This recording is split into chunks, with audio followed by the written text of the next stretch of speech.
Berikutnya ada kasus lain 7 perkara, 7 bekas perkara menyangkut kalau saya ikutin media itu ada diatur di dalam KUHP pasal 221 dan 233 yang orang awam menyebutkan sebagai obstruction of justice. Pasal yang disangkakan, ini perlu saya sampaikan kepada saudara-saudara sekalian, adalah karena menyangkut Undang-Undang IT. Undang-Undang IT, Undang-Undang nomor 19 tahun 2016.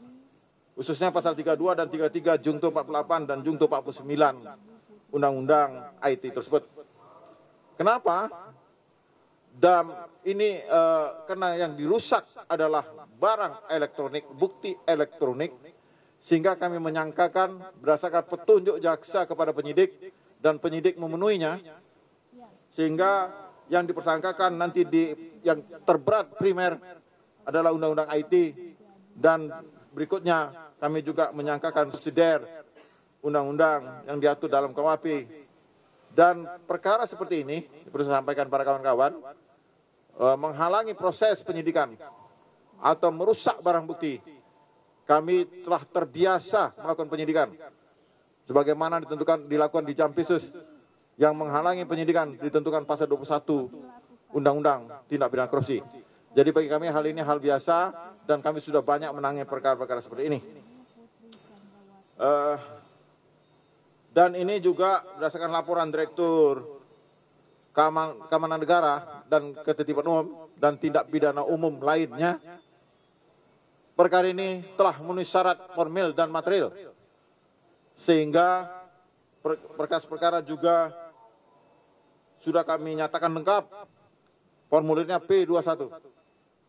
Tentang administrasinya nanti itu tanggung jawab direktur terkait. Kapan dikeluarkan, hubungan koordinasi dengan Bariskrim, dengan direktur terkait di Bariskrim. Tapi secara substansi telah memenuhi syarat formil material.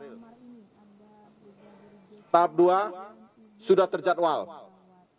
Saya sudah perintahkan pada direktur untuk pelaksanaan tahap 2 tidak boleh terlalu jauh dari diterbitkannya P21. Kenapa? Karena KUHP menganut asas peradilan cepat, sederhana, dan berbiaya ringan, supaya mendapatkan kepastian hukum, keadilan bagi tersangka maupun korban. Yang berikutnya, rencana penggabungan perkara. Kawan-kawan media yang saya hormati, penggabungan perkara ini diatur di pasal 141 KUHP. Kenapa 141 KUHP diatur itu? Ini saya beri penjelasan, adalah untuk lebih efektif dalam proses persidangan. Karena melanggar 2 tindak pidana, tapi 1 tersangka kita gabungkan dalam 1 dakwaan.